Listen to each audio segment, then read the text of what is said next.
கர்த்தருடைய பரிசுத்த நாமத்திற்கு துதியும் கனமும் மகிமையும் உண்டாவதாக.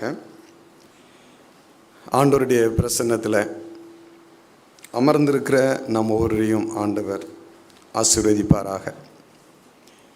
இன்றைக்கு திருவிருந்து ஆராதனை நமக்கு நடைபெற இருக்கிறது. அதற்குரிய ஆயத்தத்தோடு நாம் வந்திருப்போம் என்பதில் எந்த விதமான சந்தேகமும் இல்லை. ஒருவேளை அப்படிப்பட்ட ஒரு ஆயத்தம் இல்லை என்று சொன்னால் ஆண்டுடைய சமூகத்தில் பயபக்தியோடு தியானத்தோடு என் ஆண்டவர் என்னை உணர்த்தி என்னுடைய பாவங்களை நான் அறிக்கை செய்ய வேண்டும் என்ற அந்த உணர்வோடு ஆண்டுடைய சன்னிதானத்தில் நாம் காத்திருப்போம்.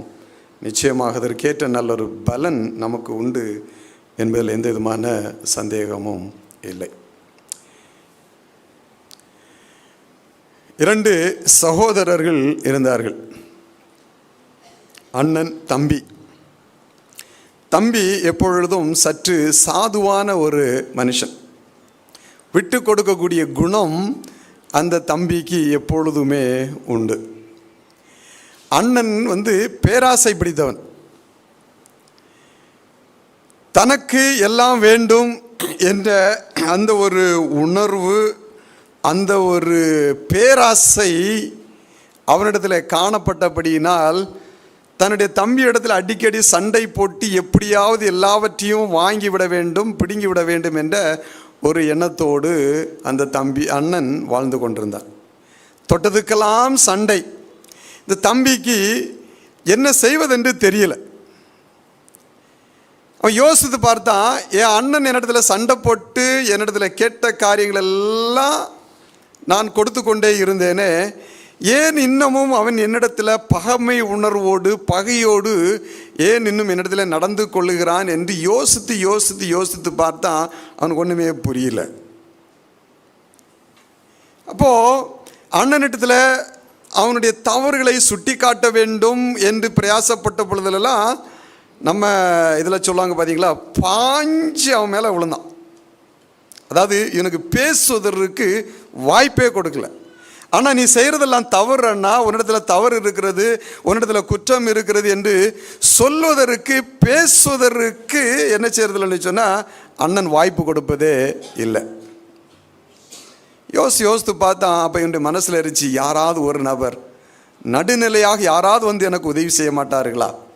என்னுடைய மன பாரங்களையும் மன வேதனைகளையும் நான் ஒவ்வொரு நாளும் படுகிற கஷ்டங்களை புரிந்து கொண்டு அண்ணன் செய்யக்கூடிய தவறுகளை அவனிடத்தில் சொல்லி அவனை திருத்தி அவனுக்கு உணர வைப்பதற்கு யாராவது வரமாட்டார்களா என்ற ஒரு ஏக்கம் அந்த தம்பியிடத்தில் இருந்தது. எனக்கு அருமையான தேவனுடைய பிள்ளைகளை, அதே போன்ற ஒரு ஏக்கம் ஆண்டவரிடத்தில் இன்றைக்கு இருக்கிறதை நீங்களும் நானும் நம்ம உணர்ந்து கொள்ள முடிகிறதா? இஸ்ரவேல் ஜனங்களுடைய வாழ்க்கையில் ஆண்டவர் செய்த அநேக காரியங்கள் உண்டு. அவரிடத்திலிருந்து நன்மைகளை பெற்றுக்கொண்டு பெற்றுக்கொண்டு பெற்றுக்கொண்டு இருந்தார்களே ஒழிய அவருடைய வார்த்தைக்கு கீழ்ப்படிந்து அவருடைய சொல்லுக்கு செவிசாய்த்து நடக்க வேண்டும் என்ற ஒரு உணர்வு அவரிடத்தில் காணவில்லை. ஆண்டவரும் பேசி பேசி பேசி பார்த்தார், இவர்களை எப்படி வழிக்கு கொண்டு வருவது என்று அவர் யோசித்து யோசித்து பார்த்த மாத்திரத்தில் அவர் என்ன செய்கிறாருன்னு சொன்னால், இவங்களதில் பேசி பேசி பிரயோஜனம் இல்லை என்ற ஒரு நிலைக்கு வந்த பொழுது ஆண்டவர் அவருக்கென்று மத்தியஸ்தர்களை ஆண்டவர் அழைக்கிறதே வேதத்தில் நம்ம பார்க்கிறோம். வாங்க, என்னுடைய ஜனங்கள் என்னிடத்தில் இப்படி இருக்கிறாங்க, எனக்காக பேசுங்க. யாரை கூப்பிட்டுருப்பார் நினைக்கிறீங்க? யாரை கூப்பிட்டுருப்பார் நினைக்கிறீங்க? நம்ம வாசித்த இந்த மீகாவுடைய புஸ்தகத்தில் நம்ம வாசித்தோம் இல்லையா? மீகாவின் புஸ்தகம் 6ஆம் அதிகாரம் 1-3 வரை நான் வாசிக்கிறேன். கர்த்தர் சொல்லுகிறதை கேளுங்கள், நீ எழுந்து பர்வதங்களுக்கு முன் உன் வழக்கை சொல்ல. இஸ்ரவேல் ஜனங்களை ஆண்டவர் சொல்றார். நமக்குள்ள நம்ம ஊரில் சொல்லுவாங்க பார்த்தீங்களா, 2 பேருக்குள்ள பஞ்சாயத்து வைப்போம் அப்படின்ற மாதிரி ஆண்டவர் கூப்பிட்றார். அப்போ உன்னுடைய வழக்கை சொல், மலைகள் உன் சத்தத்தை கேட்க கடவது. பர்வதங்களே, பூமியின் உறுதியான அஸ்திபாரங்களே, கர்த்தருடைய வழக்கை கேளுங்கள். கர்த்தருக்கு அவர் ஜனத்தோடு வழக்கு இருக்கிறது, இஸ்ரவேலோடு அவர் வழக்காடுவார். அப்போ நம்ம சொல்லணும்னு சொன்னா ஒரு பஞ்சாயத்து பண்ணணும். யாருக்கும் அவருடைய தெரிந்து கொள்ளப்பட்ட அந்த இஸ்ரேல் ஜனங்களுக்கும் ஆண்டவருக்கும் ஒரு வழக்கு இருக்கிறது. இதை நடுநிலை தீர்ப்பதற்கு ஆண்டவர் யாரை அழைக்கிறார் அப்படின்னு சொன்ன, இயற்கையை அழைக்கிறார். மலைகளை வந்து கேளுங்கள் அப்படின்னு சொல்லி அவர் அழைக்கிறத பட்டு விட்டு அடுத்து 3ஆம் வசனம் சொல்றாரு, என் ஜனமே நான் உனக்கு என்ன செய்தேன் சொல்லு. அப்போ என்னன்னா, வா வந்து நில்லு, பஞ்சாயத்து வைப்போம். நான் உனக்கு என்ன தீமை செய்தேன் அப்படின்னு நீ எனக்கு சொல்லு, நீ என்னென்ன செய்து கொண்டிருக்கிற அப்படின்னு நான் உனக்கு சொல்றேன். யார் பக்கத்தில் தவறு இருக்கிறது, யார் பக்கத்தில் நியாயம் இருக்கிறது என்பதை நாம் பேசி சரி செய்து கொள்வோம். ஆண்டவர் அழைக்கிறாரா? இன்றைக்கு நம்மளை அழைக்கிறாரா?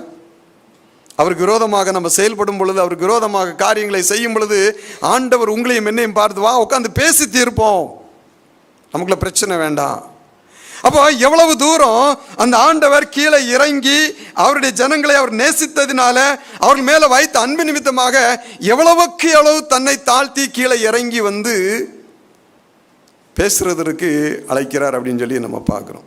சில நேரங்களில் ஒரு சிலர்லாம் சொல்றதை நான் கேட்டிருக்கிறேன், இவன் செய்கிற காரியத்துக்கு எனக்கு மட்டும் சக்தின்னு ஒன்று இருந்துச்சுன்னு சொன்னால் பஸ்பமாக்கியிருப்பேன் அப்படின்னு சொல்லிட்டு.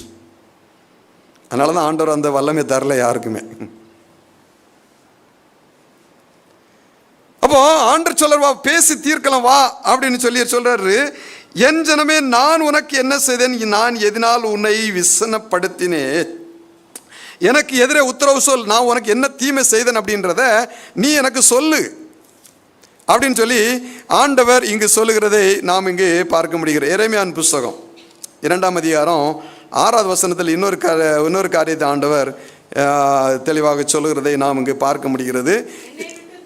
என்னை விட்டு தூரப்பட்டு மாயையை பின்பற்றி வீணராய் போகிறதற்கு என்னிடத்தில் என்ன அநியாயத்தை கண்டீர்கள்?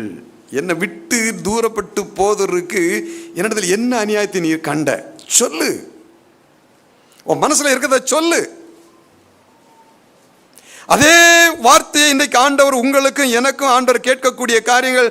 நாம் அவரை விட்டு வழி விலகி செல்லும் பொழுது, அவரை அநியாயக்காரர் என்று சொல்லும் பொழுது, அவர் எனக்கு நியாயம் செய்யவில்லை என்று சொல்லும் பொழுது, என்னை கைவிட்டு விட்டார் என்று சொல்லுகிற வேளையில் அந்த ஆண்டவர் உங்களையும் என்னையும் பார்த்து கேட்கக்கூடிய ஒரு கேள்வி என்னவென்று சொன்னா, என்னை விட்டுட்டு போயிட்டே இருக்கிறியே, என்னை விட்டு நீ தூர தூர தூர தூர தூர போயிட்டு வருவதற்கு என்னிடத்துல நீ என்ன அநியாயத்தை கண்ட? அந்த அநியாயத்தை சொல்லு. ஒருவேளை அதை அநியாயப்பட்டா நான் திருத்திக்கிறேன். எனக்கு பிரியமான தேவனுடைய பிள்ளைகளே, ஆண்டவர் அவ்வளவு தூரம் தன்னை தாழ்த்தி தன்னை இறக்கி உங்களோடும் என்னோடும் இன்றை போராடுவதற்கான காரணம் என்ன? ஏன் என்னடி சொன்னால், எந்த சூழ்நிலையிலையும் உங்களையும் என்னையும் நேசிக்கிற அந்த ஆண்டவர், அவருடைய நேசத்திற்கு நம்முடைய வாய்களினால வார்த்தைகளினால விவரிக்க முடியாது என்று நாம் என்ன செய்கிறோம் அப்படின்னு சொன்னால், நம்ம பார்க்குறோம். அப்படின்னு சொன்னால் இந்த இஸ்ரேல் ஜனங்களத்தில் என்ன குறைகள் இருந்தது அப்படின்றது அவர் சொல்கிறார். முதல்ல அவருடைய வழக்க சொல்கிறார். ஏன்னா 2 பேர் பஞ்சாயத்து தீர்க்கணும் இல்லையா? அப்போ யார்கிட்ட இருக்கிற தப்பு என்ன நீ சொல்லு, உன்கிட்ட இருக்கிற தப்பு என்ன நான் சொல்கிறேன், 2 பேரும் பேசி தீர்த்து கொள்வோம் அப்படின்னு சொல்லி ஆண்டவர் இறங்கி சொல்கிறாருன்னு சொன்னால், முதல்ல அந்த ஆண்டவர் சொல்கிறார், உன்கிட்ட என்னென்ன தவறுகள் இருக்குது அப்படின்னு சொல்கிறாரு. உன்னிடத்தில் சுட்டி காட்டக்கூடிய இந்த தவறுகளை என்னிடத்தில் அது இருக்கிறதா அப்படின்றதை நீ எனக்கு சுட்டி காட்டு அப்படின்னு சொல்லி ஆண்டவர் சொல்லுகிறதை நாம் இங்கே பார்க்க முடியும். ஏசாயின் புஸ்தகம் 1ஆம் அதிகாரம் 6வது வசனத்தை எடுத்து வாசிங்க. ஏசாயா 1ஆம் அதிகாரம் 6வது வசனம். அவர் ஆண்டவர் சொல்ல அவருடைய காரியத்தை சொல்ல வாசிங்க. உள்ளங்கால் தொடங்கி உச்சம் தலை மட்டும் அதில் சுகமே இல்லை, அதில் காயமும் வீக்கமும் நொதிக்கிற ரணமும் உள்ளது, அது சீல் பிதுக்கப்படாமலும் கட்டப்படாமலும் எண்ணெயினால் ஆற்றப்படாமலும் இருக்கிறது. ஆண்டவர் சொல்லிட்டாரு, உன் நிலைமை என்னன்னு சொல்லிட்டாரு. உச்சந்தலேருந்து உள்ளங்கால் வரையில் உனக்கு ஒன்றும் இல்லை சொல்லிட்டார். அது எப்படி இருக்கிறது அப்படின்னு சொல்றாரு. அது காயம், வீக்கம், நொதிக்கிற ரணம், சீல் பிதுக்கப்படாமல், கட்டப்படாமல், எண்ணெயினால் ஆற்றப்படாமல் என்ன செய்யுது இருக்கு. இதுதான் மனுஷனுடைய நிலை. இங்கேருந்து இங்கே வரைக்கும் ஒரு இடத்துல கூட ஒரு சின்ன ஒரு சுகம் இல்லை. இங்கே இருக்கிறவங்க எத்தனை பேர் பிரகாசரம் ஸ்கூலில் படிச்சிங்களா எனக்கு தெரியாது. பிரகாசரம் ஸ்கூலில் படிக்கிறவங்களுக்கு 2 கிஃப்ட்டு கிடைக்கும். சிரங்கு, இன்னொன்று கட்டி. இதெல்லாம் நான்லாம் பட்டிருக்கிறேன். அந்த இடத்தினுடைய சூழ்நிலைகள், அந்த சூடுனாலே என்ன மாதிரி தெரியாது. முதல்ல நான் போய் சேர்ந்த பொழுது நான் 4வது வகுப்பில் போய் சேர்ந்தப்போ முதல் தடவை வந்தப்போ உடம்பெல்லாம் ஃபுல்லாக சிரங்கு. அது வந்து இங்கேருந்து இங்கே வரைக்கும் சிரங்கு. வீட்டுக்கு போனால் எங்கள் அம்மா பார்த்துட்டு என்னடா இது அப்படின்னு சொல்லிட்டு பார்த்தாங்க. பார்த்துட்டு நேராக குளத்தில் கொண்டு போய் குளிப்பாட்டி உட்கார வச்சுட்டு இந்த எருமை மாட்டுக்கு தேய்ச்ச மாதிரி படுக்க வச்சுக்கிட்டு என்னச்சுங்கன்னா மேலே கீழே வரைக்கும் இந்த தேங்காய் நார் இருக்குது பார்த்தீங்களா, அதை போட்டு தேய்ச்சி அந்த சலம் எல்லாத்தையும் எடுத்தாங்க. கத்தி கதறி குப்பாடு போட்டு வீட்டுக்கு அந்த ஒரு சுகமாக இருந்துச்சு. ஏன்னா அந்த வலியெல்லாம் இப்போ இல்லை. உடனே என்னச்சுதாங்கன்னு சொன்னால் அந்த ஆயின்மெண்ட், அப்போல்லாம் வந்து இந்த பென்சிலின் ஆயின்மெண்ட்டு தான் இருக்கும். அதை போட்டு நல்லா அந்த புண்ணெல்லாம் தட்டி ஒரு 2 நாளில் சுகமாயிருச்சு. இது ஒரு முறை இப்படி ஆயிடுச்சு. 2வது தடவை போகும்பொழுதுன்னா கட்டி வரும். இந்த கட்டி வந்துச்சுன்னா எங்கே வருதுன்னே சொல்ல முடியாது. அப்போது இந்த கட்டி வர்றவங்களுக்கெல்லாம் தனியாக ஒரு இடத்துல உட்கார வச்சு ஞாயிற்றுக்கிழமை ஆச்சுன்னு சொன்னால் பர்னபாஸ் தாத்தா அப்படின்னு சொல்லி ஒருத்தர் வருவார். அவர் யாருன்னா ஃபஸ்ட்டு பால்ராஜ் ஐயஸோடைய தாத்தா. அவர் என்ன செய்வார்னா அவரை கூப்பிடுவாங்க. அவர் வருவார், நாங்கள்லாம் வரிசையாக உட்காந்துருப்போம். அவர் என்ன செய்வார்னு சொன்னால், ஏப்பா ஒன்றும் இல்லைப்பா, நான் வந்து பஞ்சை வச்சு அதில் லேசாக மருந்து வச்சுருப்பார், அந்த பஞ்சை வச்சு நான் என்ன சின்ன நான் தொடச்சி விட்டுறேன் அப்படிம்பார். ஆனால் நாங்களும் என்ன சின்ன எங்கெல்லாம் அந்த கட்டி இருக்குதோ எல்லாம் பெருசாக இருக்கும், அதை வச்சு காமிச்சிட்டு அவர் என்ன செய்வார்னா அந்த பஞ்சுக்குள்ளால் ஒரு சின்ன பிளேடை வச்சுருப்பார். அந்த சலத்தை துடைக்கிறேன்னு சொல்லி என்ன சொன்னால் அப்படி வெட்டி விட்டுட்டு அப்படியே அதை அப்படி கையை வச்சு அப்படி பிதுக்கி அந்த சலத்தை அந்த இதெல்லாம் வெளியே எடுத்த பிறகு கத்துவோம். எல்லாம் அதுக்கு 4 பேர் பிடிச்சிருப்பான். ஏன்னா திமிரிடக்கூடாது அப்படின்னு சொல்லி 4 பேர் பிடிச்சிருப்பாங்க. போட்டு நல்லா தேய்ச்சி எடுத்து அவர் எடுத்த பிறகு இருக்கு பாருங்க ஒரு சுகம். அதான் ஆண்டவர் சொல்கிறாரு, உச்சந்தலையிலிருந்து உள்ளங்கால் வரைக்கும் என்ன இல்லை, சுகமே இல்லை. அந்த பாவம் இருக்க மனசில் சமாதானம் இல்லை, ஒரு ஆறுதல் இல்லை, ஒரு நிம்மதியான ஒரு வாழ்க்கை இல்லை. ஆகினால ஆண்டவர் சொல்கிறாரு, உன்னிடத்தில் இருந்த அந்த பாவம் அது என்ன செய்யணுச்சுன்னா காயமும் வீக்கமும் நொதிக்கிற ரணம். நொதிக்கணும் அப்படி விண்ணு தெரியும். எத்தனை பேர் கட்டி வந்து இந்த அனுபவம் இருக்கு எனக்கு தெரியாது. அது இருந்துச்சுன்னு அப்படி விண்ணு என்ன விட்டு அது அது அது வலின்னு சொல்கிறதா அல்லது வேறு எதுன்னு சொல்கிறதா நமக்கே தெரியாது. அப்படி விண்ணு இருந்துச்சுன்னா வலிக்கும். அப்போ ஆண்டவர் சொல்கிறாரு, அது எப்படி இருக்கிறது, நொதிக்கிற ரணம் உள்ளது, அது சீல் பிதுக்கப்படலை. அப்படின்னா சீல் பிதுக்கப்பட்டுச்சுன்னு சொன்னால் அந்த ரணம் ஆறி மனதிற்கு அது என்ன சொன்னா உடம்பிற்கு ஒரு சுகத்தை கொடுக்கும். கட்டப்படணும் எண்ணெயினால. அன்னைக்கு உங்களுக்கு வந்து அந்த ஆயின்மெண்ட் போடுவாங்க.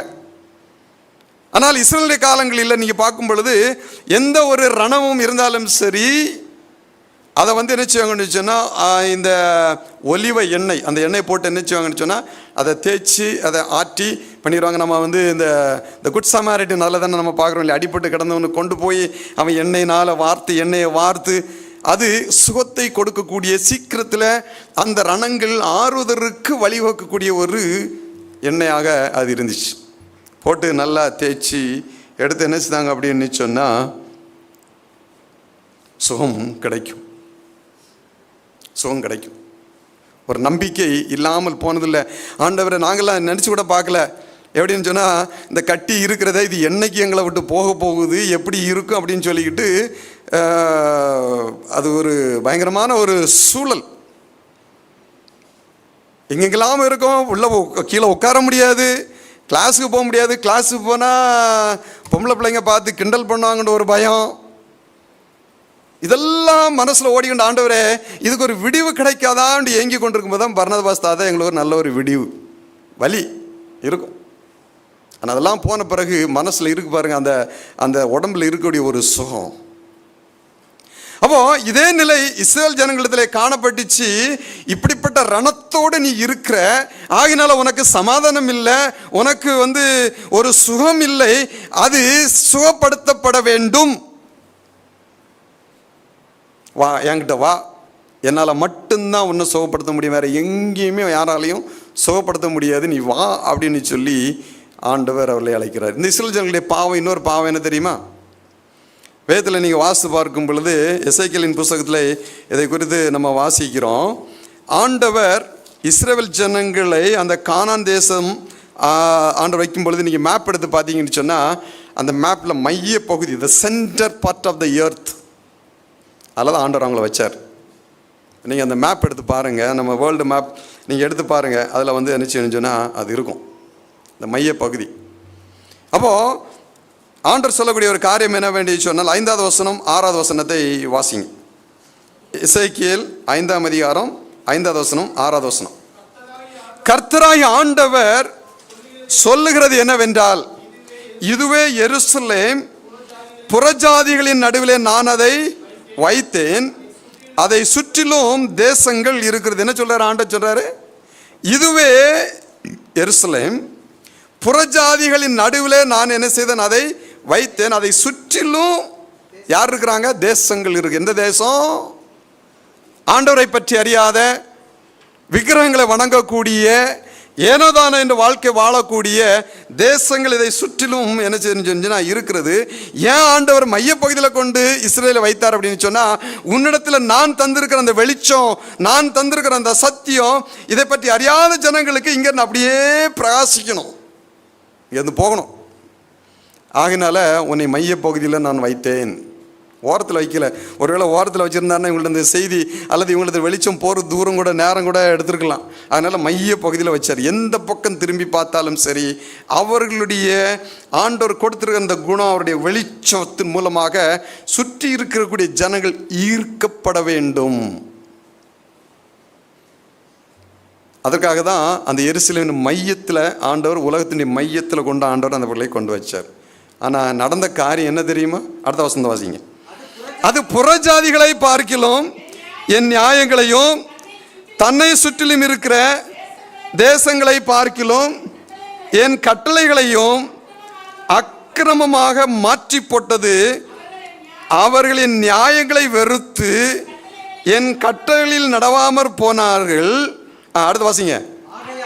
ஆகையால் கர்த்தராகிய ஆண்டவர் சொல்லுகிறது என்னவென்றால், உங்களை சுற்றிலும் இருக்கிற புறஜாதிகளை பார்க்கிலும் அதிகரிக்கிறவர்களாகிய நீங்கள் என் கட்டளைகளிலே நடவாமலும் என் நியாயங்களின்படி செய்யாமலும் உங்களை சுற்றிலும் இருக்கிற புறஜாதிகளுடைய நீதி நியாயங்களின்படியாவது நடவாமல் போனபடியினால். என்ன சொல்றாரு?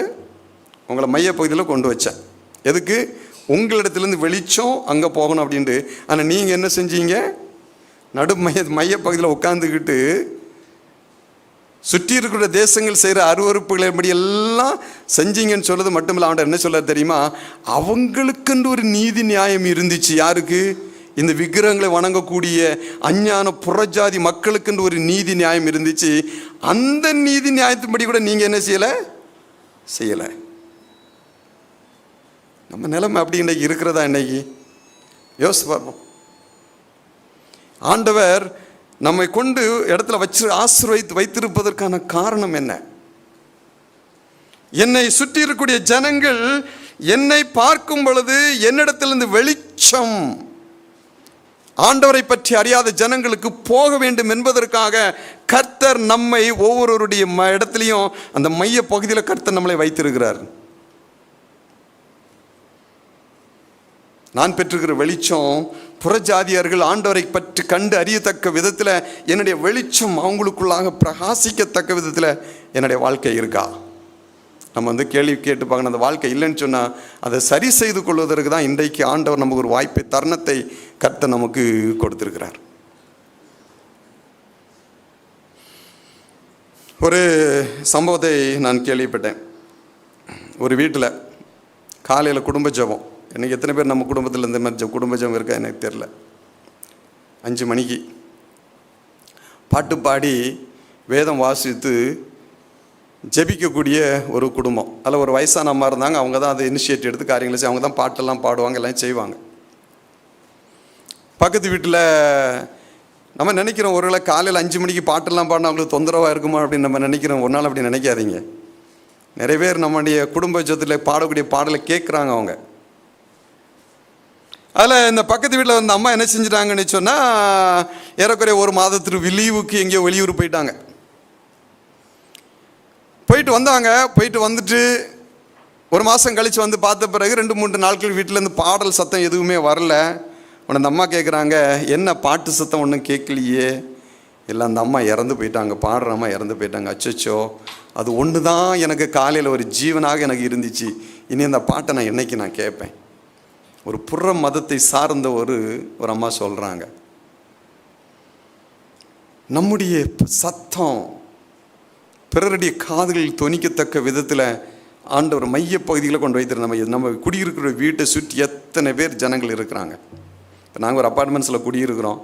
இந்த பக்கம் ஒரு பிராமின், இந்த பக்கம் இன்னொரு ஹிந்துஸ். அந்த இதெல்லாம் நாங்கள் ஒரு ஆள் தான் கிறிஸ்டின்ஸ், மற்றதெல்லாமே ஹிந்துஸ் தான். நாங்கள் ஹாலில் உட்காந்து பாடும்போது அங்கே ஒரு ஐயர் இருக்கிறார். அவர் காலையில் எழுமனா ஓத ஆரம்பிச்சிருவார். அவங்களுடைய, நான் நினைப்பேன் அது அவருடைய குடும்ப ஜெபம். அவருடைய குடும்பம் பாடிக்கிட்டே இருப்பார், அந்த மந்திரங்களை ஓதிக்கிட்டே இருப்பார். நாங்கள் அந்த இடத்துல உட்காந்து பாடும்போது அந்த சத்தெல்லாம் நின்றோம், அமைதியாக இருக்கும்.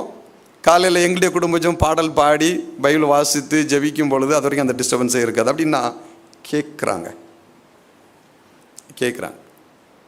ஆண்டவர் அதற்காக இன்று நம்மளை ஆசீர்வதித்து சகலவித நன்மைகளும் கர்த்தர் நமக்கு தந்து ஆண்டவர் மைய பகுதியில் வைத்திருக்கிறாருன்னு சொன்னால், நம்முடைய மூலமாக ஆண்டவர் தன்னுடைய ஜீவனை எல்லா மக்களுக்கும் கொடுத்திருக்கிறார் என்பதை அந்த ஜனங்களும் அறிந்து கொள்ள வேண்டும். சரி, இஸ்ரேல் ஜனங்களில் என்னென்ன பாவங்கள் இருந்துச்சு? இப்போ உச்சந்தலேருந்து உள்ளங்கால் வரையிலையும் நொதிக்கிற ரணம்னு சொல்கிறார் இல்லையா, அது அந்த ரணங்கள் எப்படிப்பட்டதாக இருந்துச்சு அப்படின்னு பார்க்கும்போது உண்மையில் ரொம்ப ஷாக்கிங்காக இருக்குது. ஆண்டவர் அதை பட்டியல் போட்டு அதை காட்டுறார், அவங்களுக்கு காட்டுறார். இந்த குறையெல்லாம் ஓண்ட இருக்குது, இதிலேருந்து நீ திருந்து, இதிலேருந்து மனம் திரும்ப என்று சொல்லி ஆண்டவர் சொல்லுகிறதை நான் பார்க்க முடியுது. அதிகமான நேரம் இல்லாதபடினால அந்த வசனத்தை நான் சொல்லி அந்த கருத்தை உங்களோடு நான் சொல்லி பகிர்ந்து கொள்ளுகிறேன். ஒரு சில வசனங்களை மட்டும் நம்ம என்ன நினச்சோன்னு நம்ம வாசிப்போம். எரேமியாவின் புஸ்தகம் 5ஆம் அதிகாரம் 24 எடுத்து வேகமாக வாசித்தோன்னு சொன்னால், எரேமியாவின் புஸ்தகம் 5ஆம் அதிகாரம் 24வது வசனத்தை வாசிங்க. அந்த பருவத்திலே எங்களுக்கு மழையையும் முன்மாரியையும் பின்மாரியையும் கொடுத்து அறுப்புக்கு நியமித்த வாரங்களை எங்களை தற்காக்கிற எங்கள் தேவனாகிய கர்த்தருக்கு பயந்திருப்போம் என்று அவர்கள் தங்கள் இருதயத்தில் சொல்லுகிறதில்லை. கடவுள் பயம் இல்லை அப்படின்னு சொல்றார். என்ன சொல்றாரு? உனக்கு சகல ஆசீர்வாதங்களையும், உனக்கு அந்த விளைச்சல் சரியான நேரத்தில் விளைச்சல், சரியான நேரத்தில் அறுவடை, எல்லாவற்றையும் உனக்கு தந்ததுனால கடவுளை பற்றின பயம் இல்லை, கர்த்தருக்கு பயப்படக்கூடிய பயம் உன்னிடத்தில் இல்லை அப்படின்னு சொல்லி சொல்றார். எரேமியா 6ஆம் அதிகாரம் 10வது வசனத்தை வாசிங்க. எரேமியா 6ஆம் அதிகாரம் 10வது வசனம். அவர்கள் கேட்கும்படி நான் யாரோட பேசி நான் எச்சரிப்பேன். மறுபடியும் சொல்றாரு, ஆதங்கப்பட யார்கிட்ட சொல்லி இவங்களை திருத்துவேன் அப்படின்னு சொல்றாரு. எச்சரிப்பேன், அவர்களுடைய செவி விருத்த சேதனம் இல்லாதது, அவர்கள் கேட்க மாட்டார்கள். கர்த்தருடைய வசனம் அவர்களுக்கு நிந்தையா இருக்கிறது, அவர்களுக்கு அதன் மேல்,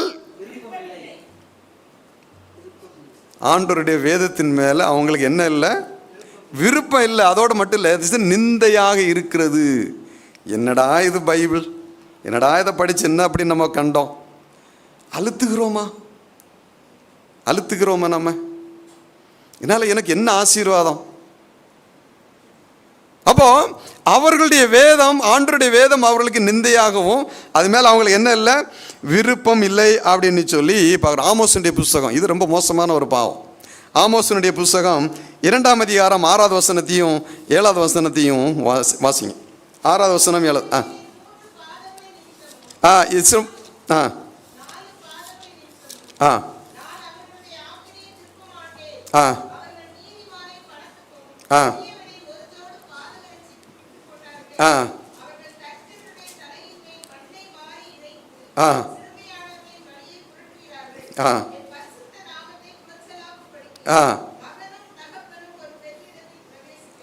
என்ன பெரிய ஒரு பாவம் பார்த்தீங்களா? நிறைய இருக்கு, இது மாதிரி நிறைய நிறைய இருக்கு. அப்ப என்ன சொல்றாரு ஆண்டவர்? என்ன சொல்றாருன்னா, அவர்கள் நீதிமானை அது 3 பாதகத்து நிமித்தம் 4 மொத்தம் நீங்க கீழே எண்ணி 17 இருக்கும். நான் அவர்களுடைய ஆக்கினையை திருப்ப மாட்டேன் அப்படின்னு சொல்லிட்டு அவர் சொல்றாரு. அவர்கள் நீதிமானை பணத்திற்கு, எளியவனை ஒரு ஜோடு பாதரட்சை, சரியா காலில் போடுற ஒரு செருப்புக்கு என்ன செய்றாங்க? விற்கிறாங்க. அவர்கள் தரித்திரருடைய தலையின் மேல் மண்ணை வாரி இறைத்து சிறுமையானவர்களின் வழியை புரட்டுகிறார்கள். என் பரிசுத்த நாமத்தை குலைச்சலாக்கும்படி மகனும் தகப்பன் ஒரே பெண்ணிடத்தில் விபச்சாரம் செய்கிறாங்க. ஆண்டவர் சொல்லக்கூடிய வார்த்தை இது. இஸ்ரவேல் ஜனங்களிடத்தில் காணப்பட்ட பாவம் இது. இன்றைக்கு ஒரு சூழ்நிலைகள் இது நம்மிடத்தில் காணப்படுகிறதா என்பதை நாம் சிந்தித்து பார்க்க வேண்டும். எரேமியா 8ஆம் அதிகாரம் 6வது வசனம். சரி, இவ்வளோ பாவங்கள் இருக்கிறது அப்படின்னு சொல்லி ஆண்டவர் அது எல்லாவற்றையும் அவர்கள் உணர்த்தின பொழுதிலும் அவர்களுக்கு அந்த உணர்வு இருக்கிறதா அப்படின்றதை ஆண்டவர் மிக தெளிவாக அவர்களுக்கு எடுத்து சொல்ல. 8ஆம் அதிகாரம், நான் கவனித்து கேட்டேன், அது அவர்கள் யதார்த்தம் பேசவில்லை. யதார்த்தம் அப்படின்னா நியாயத்தை பேசல. என்ன செய்தேன் என்று சொல்லி தன் பொல்லாப்பின் நிமித்தம் மனஸ்தாபப்படுகிறவன் ஒருவனும் இல்லை. தப்பை தப்பு தப்பு என்று சொல்லி சுட்டி சுட்டி காட்டும் பொழுது இது தப்பு என்று மனஸ்தாபப்படுகிறவனும் ஒருத்தனும் இல்லை. யுத்தத்திற்குள் பாயிர குதிரையை போல அவரவர் வேகமாய் ஓடிக்கிட்டே இருக்கிறாங்க.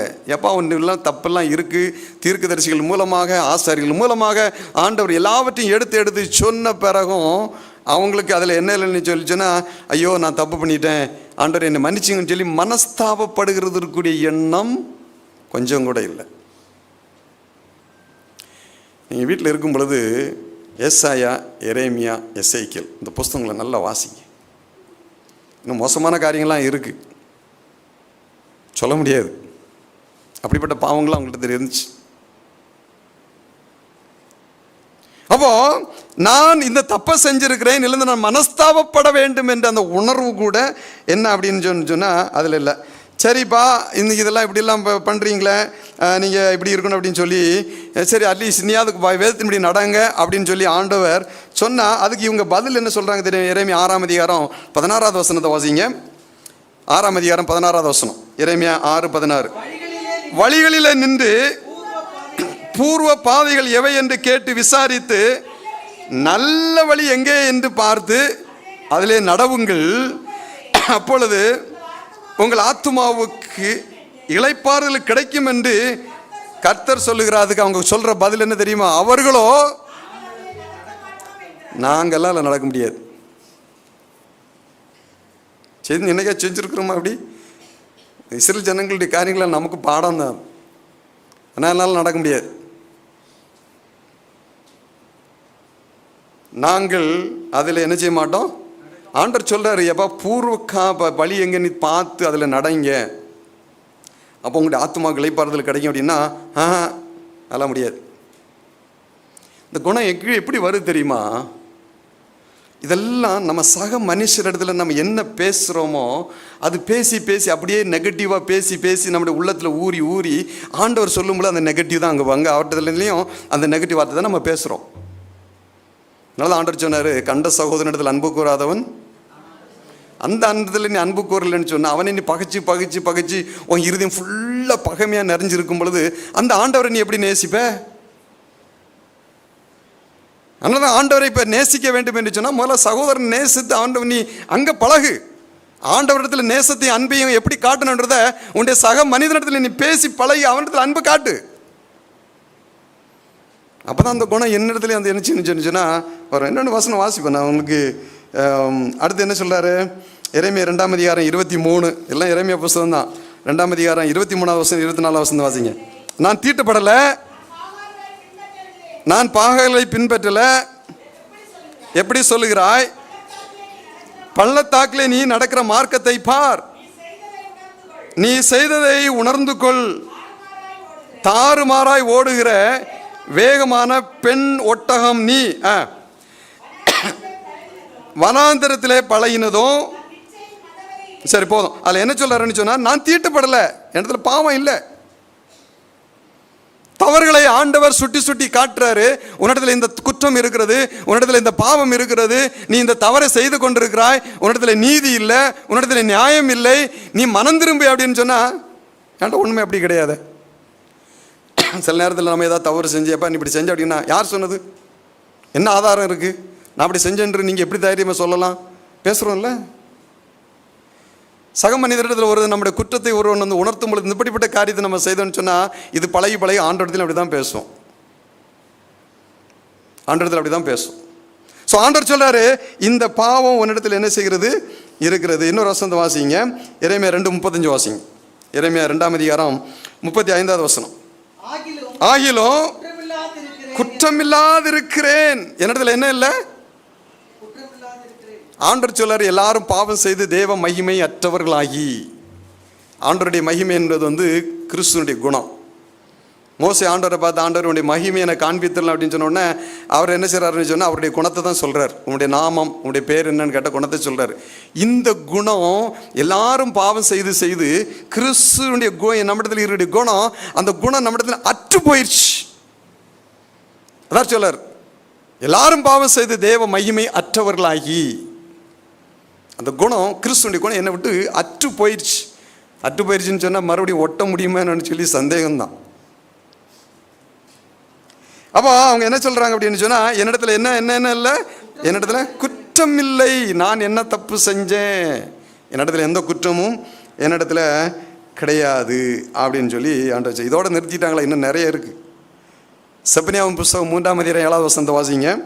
செப்பனியாவின் புஸ்தகம் 3:7 வாசிங்க. உன் வாசஸ்தலம் நிர்மூலமாகாதபடிக்கு நீ எனக்கு பயந்து கடிந்து கொள்ளுதலை ஏற்றுக்கொள் என்றேன். நான் அவர்களை எப்படி தண்டித்தாலும் அவர்கள் அதிகாலையில் எழுந்து தங்கள் கிரியைகள் எல்லாம் கேடாக்கினார்கள். நான் எவ்வளோதான் தண்டித்து திருத்த பார்த்தாலும் ஒருத்தனும் திருந்துறதில்லை, ஒருத்தனும் மனம் மாறுறதில்லை. அவன் செய்கிறதை நேற்று செஞ்சதை இன்னைக்கு அதிக கேடாக அதை செஞ்சு காரியங்களை செயல்படுத்துகிறான் அப்படின்னு சொல்லி ஆண்டவர் சொல்லுகிறதை நாம் இங்கு பார்க்க முடிகிறது. அடுத்த ஒரு காரியம் என்ன அப்படின்னு சொல்லி சொன்னால் இது இன்னும் ரொம்ப மோசமானவன். யோபுடைய புஸ்தகம் 21 14-15 வாசிங்க. யோபுனுடைய புஸ்தகம் அவர்கள் தேவனை நோக்கி எங்களை விட்டு விலகிறோம், உம்முடைய வழிகளை அறிய எங்களுக்கு விருப்பம் இல்லை, சர்வ வல்லவரை நாம் சேவிக்க அவர் யார், அவரை நோக்கி ஜெபம் பண்ணுவதனால் எனக்கு என்ன பிரயோஜனம், அவர் யார், அவரை நான் சேவிக்கணும், அவரை நோக்கி ஜெபம் பண்ணணும் அப்படின்னு அவர் யார், அவர் யார்? அது முதல் வசனம் சொன்ன அவர் தேவனை விட்டு எங்களை விட்டு போயிருங்க, என் கூட இருக்காதீங்க, விலகிருங்க. இதுதான் இஸ்ரேல் ஜனங்களுடைய நிலைமையாக இருந்துச்சு. ஒருவேளை இன்னைக்கு நம்ம வாயினால் ஆண்டவர் என்னை விட்டு நீர் தூரம் போயிடுன்னு சொல்லி சொல்லாமல் அவருக்கு பிரியமில்லாத காரியங்களை நம்ம செய்யும் பொழுது அவர் என்ன செய்கிறார், நம்மளை விட்டு விலகி போகிறார். அந்த மனம் கடினப்பட்டு போகும் பொழுது ஒரு இக்கட்டான சூழ்நிலை வரும்போது என்ன வருதுன்னு சொன்னால் அவற்றில் ஜெபம் பண்ணுறதுல என்ன பிரயோஜனம்? எத்தனை பேர் அப்படி நம்ம நினச்சிருக்கோம் இல்லையா?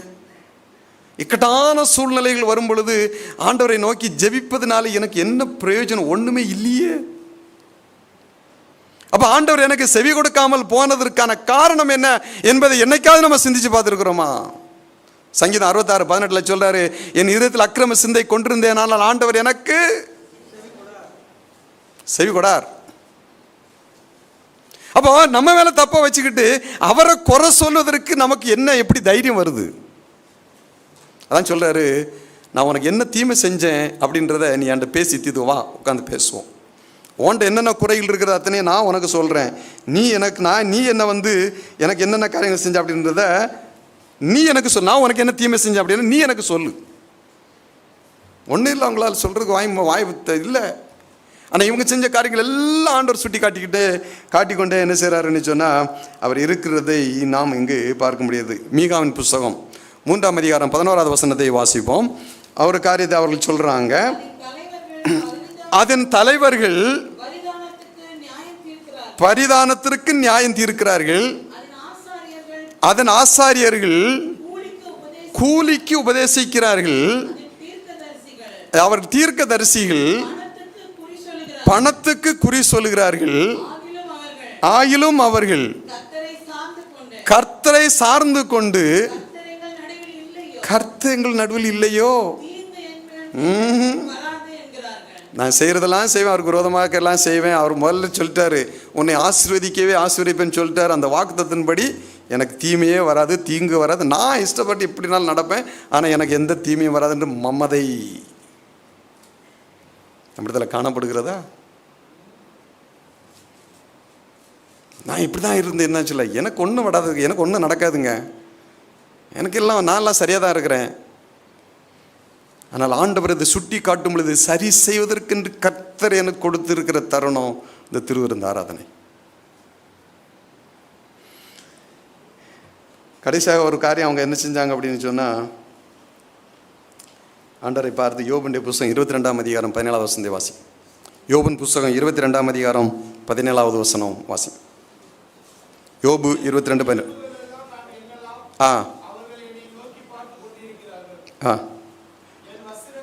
இல்ல யோபு 22:17. தேவன் அவருடைய வீடுகளை நன்மையினால் நிரப்பி இருந்தாலும் அவர்கள் அவரை நோக்கி எங்களை விட்டு விலகும், சர்வ வல்லவராகி எங்களுக்கு என்ன ஆகும், எங்களை விட்டு போயிருங்க, எங்க பக்கத்தில் இருக்காதீங்க. ஆண்டவராக இயேசு கிறிஸ்து இந்த உலகத்தில் இருக்கும் பொழுது அவர் எல்லாம் விரட்டி விரட்டி விரட்டி அடித்தாங்க. ஏன் தெரியுமா? அவர் வெறுத்தாங்க, அவரை ஒதுக்குனாங்க. ஏன் தெரியுமா? அவருடைய நீதிக்கு முன்பதாக இவர்களால் நிற்க முடியவில்லை. அதனால அவருடைய நீதி இவங்களுடைய குற்றங்களை அவர் நீ தப்பு செஞ்சென்றலாம் காட்டல. அவருடைய நீதி அவர்களுடைய குற்றங்களை சுட்டி காட்டி கொண்டே இருந்ததுனால, உள்ளத்தில் எரிந்து கொண்டிருந்தபடியினால அதை விட்டு வெளியே வராமல் இவரை ஒதுக்கிட்டோன்னு சொன்னால், என் குற்றங்களையும் குறைகளையும் எனக்கு சுட்டி காட்டுறது யாரும் இல்லை, ஒதுக்கிட்டோன்னா நான் சமாதானமாக இருப்பேன். நான் 1980 சிஎஸ்சி ஸ்கூலில் 10th படிச்சுட்டு இருக்கிறேன். சனிக்கிழமை நான் ஸ்கூலுக்கு போகிற பழக்கம் கிடையாது. அந்த டைமில் எக்ஸாம் வந்துச்சு, அது ஒரு பெரிய ஸ்டோரி, அது இன்னொரு நாள் சொல்கிறேன். அப்போது அங்கே இருக்கிற ஒரு ஹெட் மாஸ்டர் அவர் எனக்கு அங்கே வேலை செய்ய ஒரு உறவினருடைய நண்பர். அப்போ எனக்கு மேத்ஸ் எனக்கு சுட்டு போட்டாலும் வராது எனக்கு. ஆகினால இவர் என்ன செஞ்சாருன்னு சொன்னால், ஜஸ்டினுக்கு ஒரு இந்த சண்டேஸில் அதை ஃப்ரீயாக இருக்குமா நான் கொஞ்சம் மேத்ஸ் சொல்லி, அவர் மேத்ஸ் சொல்லி கொடுங்களான்னொன்னே அவர் எங்கள் உறவினருடைய பேச்சை கேட்டு சரின்ட்டார். சரின்னு சொல்லி ஒரு நாள் போனேன், அப்படி பார்த்தா சொல்லி கொடுத்தாரு. அது வெள்ளிக்கிழமைன்னு நினைக்கிறேன், சாயந்தரம் வேணும் வச்சு. நான் கேட்டேன், சார் ஞாயிற்றுக்கிழமை காலைல வரவா அப்படின்னு கேட்டேன். அவ்வளோதான்ப்பா, பாஞ்சிட்டார் என் மேலே. பாஞ்சிட்டு என்ன சொன்னார்னு சொன்னால், நீ மட்டும் சனிக்கிழமை ஓய்நாளை நீ ஆசிரிக்கணும், நான் ஏன் ஓய்நாளை நான் ஆசிரியக்கூடாதா? நீ அவர் இந்த சொன்ன வார்த்தை, நீ சனிக்கிழமையை ஓய்வு நாளை நீ ஆசரித்து அதன் மூலமாக நீ என்ன குற்றப்படுத்துறியா அப்படின்னா, ஓய்வு நாள் சனிக்கிழமை அப்படின்றத நீ எனக்கு தெளிவுபடுத்தி நான் குற்றம் செய்கிறேன் அவர் சொல்கிறாரு. அதை நீ எங்களை குற்றப்படுத்துறியா அப்படின்னு கேட்டு கணக்கு படம் சொல்லி தர மாட்டேன்ட்டார். ஆண்டவருக்கு உண்மையாக நீதியாக நியாயமாக நடக்கக்கூடிய எத்தனை பேரை இன்றைக்கி பிறர் நம்மளை வெறுக்கிறாங்க. ஏன் வெறுக்கிறாங்கன்னு சொன்னால், நம்முடைய நற்செய்களுக்கு முன்பதாக நிற்பதற்கு அவங்களால முடியலை.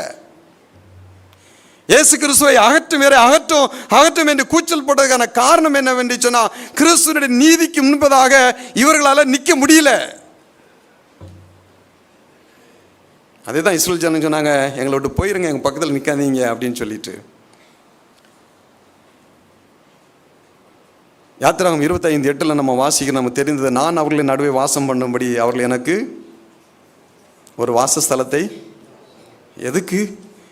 எனக்கு ஒரு வீடு கேட்டு அந்த வீட்டில் நான் உங்களோட நான் வாசம், உங்க கூட நான் இருக்கணும்.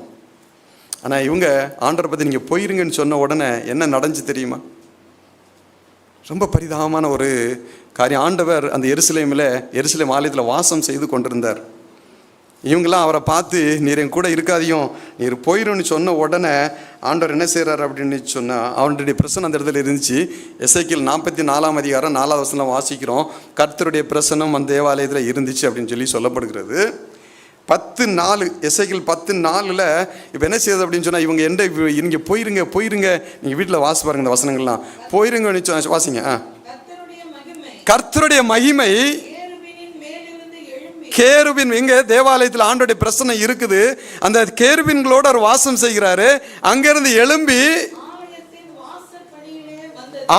இங்க வந்துச்சு வாசற்படியில். இப்ப என்ன செய்ய போறாருன்னா இவங்க என்னை விரட்டுறாங்க, ஆனால் இந்த ஆலயத்தில் என்ன இருக்க முடியாது அப்படின்னு சொல்லி அவருடைய பிரசனம் எடுத்து இப்ப எங்க வருது? வாசல் படியில். யாராவது ஒரு ஆள் என்னை பார்த்து ஆண்டவரே எங்களை விட்டு போயிடாதீங்க இங்க இருங்கன்னு சொல்லி யாராவது ஒரு ஆள் சொல்ல மாட்டாங்களா? ஒருத்தரும் இல்லை. அடுத்து என்ன நடக்குது பாருங்க. 10:18 வாசிங்க. 10ஆம் அதிகாரம் 18வது வசனம். கர்த்தருடைய மகிமை இப்ப ஆலயத்தின் வாசற்படியை விட்டு புறப்பட்டு கேருபீன்கள் மேல் நின்றது. அப்பொழுது கேருபீன்கள் தங்கள் சட்டைகளை என் கண் காண பூமியை விட்டு எழும்பின. ஆலயத்திலிருந்து எங்க வந்துச்சு? வாசலுக்கு வந்துருச்சு. இந்த நேரத்தில் யாராவது மனம் திரும்ப மாட்டாங்களா? ஆண்டவரே நீங்க போகாதீங்கன்னு சொல்லி எங்களை நிறுத்தி வைக்க மாட்டாங்களா? வந்துச்சு. அடுத்து என்ன நடந்து பாருங்க. 11ஆம் அதிகாரம் 23வது வசனம்.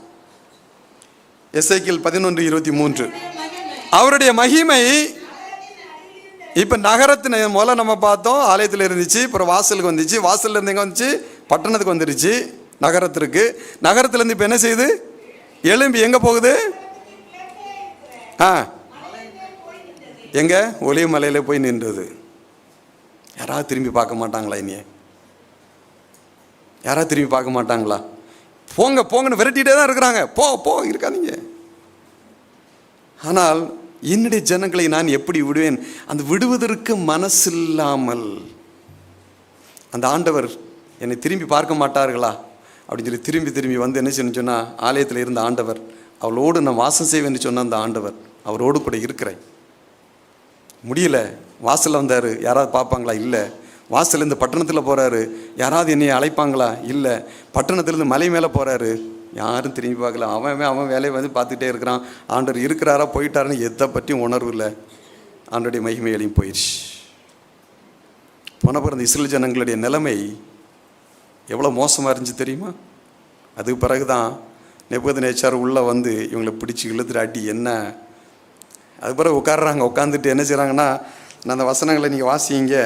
அவர் என்ன சொல்கிறார் அப்படின்னு சொன்னால், ஆண்டவரே எங்களை விட்டு போகாதீங்க. எரேமியா 14:8-9-21 சொல்கிறார், ஆண்டவரே நாங்கள் திருந்திட்டோம், எங்களை விட்டு போகாதீங்க. அடுத்து அதாவது என்னன்னு சொன்னால் எரேமியா 42:6 கடைசியாக அந்த வசனத்தை வாசிங்க. எரேமியா 42:6. அது நன்மையானாலும் தீமையானாலும் சரி எங்களுடைய தேவனாகிய கர்த்தருடைய சத்தத்திற்கு நான் கீழ்ப்படியும்.